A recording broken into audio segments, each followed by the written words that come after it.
Sometimes love doesn't arrive quietly at the door. Sometimes it bursts in when you least expect it.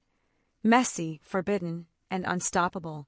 My story began with a single ultimatum, a demand that I thought I could ignore. At the time, I was in a relationship with a man who liked to believe he had the right to dictate the way I lived. His love was conditional, wrapped in jealousy and control, and he masked it with words like protection and commitment.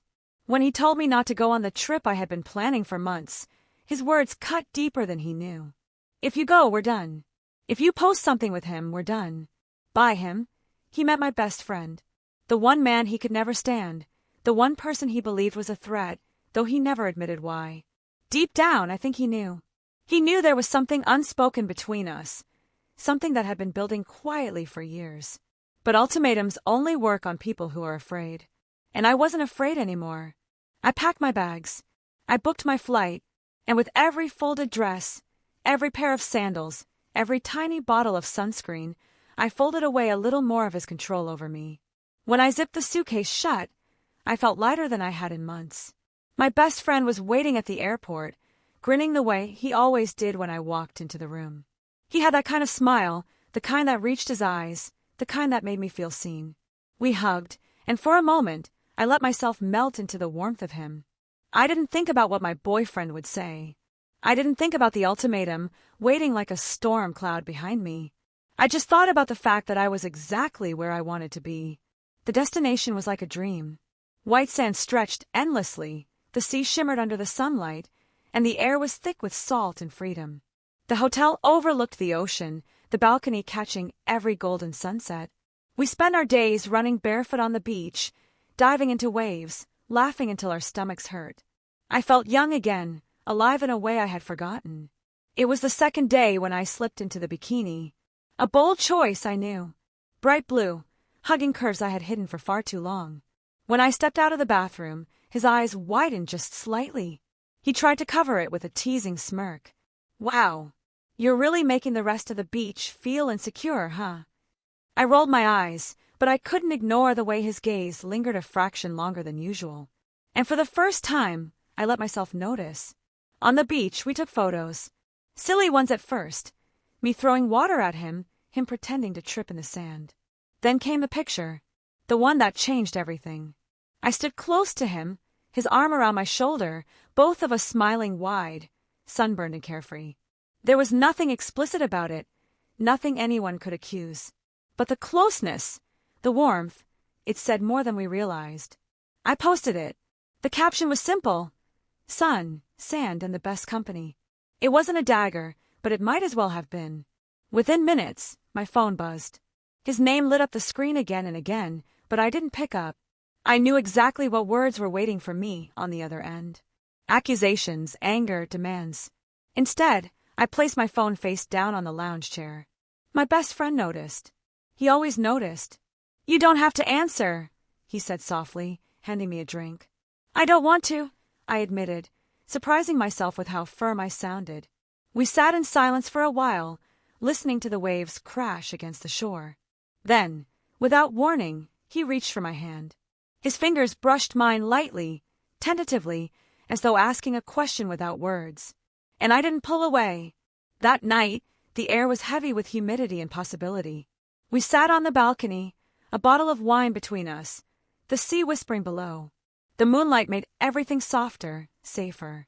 We talked about our lives, about dreams we hadn't admitted before, about the ways we had both settled for less than what we deserved. You've changed, he said, his voice low, eyes fixed on me.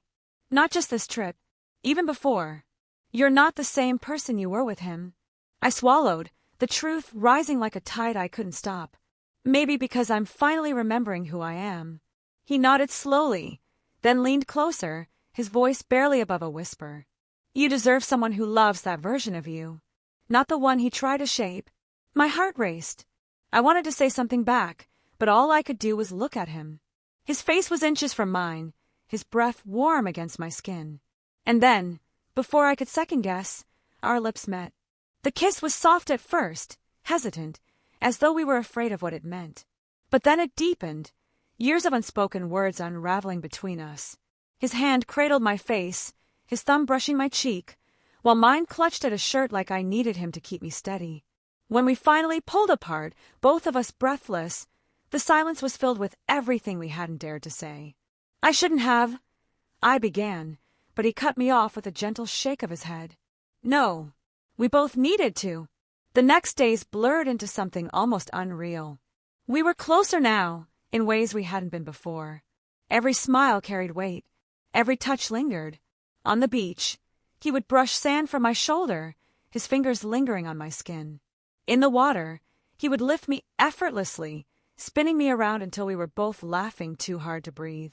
And at night, when the world quieted, our conversations drifted into softer tones, our bodies leaning closer until another kiss was inevitable. But reality was never far. My phone buzzed constantly. Angry texts, missed calls, ultimatums repeated like broken records. But each time I glanced at the screen, each time I ignored it, I felt stronger. Because every glance at him reminded me that what I was holding on to wasn't love, it was control. On our last evening, we walked along the shoreline. The sky was ablaze with sunset, painting the water in streaks of orange and pink. His hand found mine easily, naturally. "You know this changes everything," he said quietly, his eyes searching mine.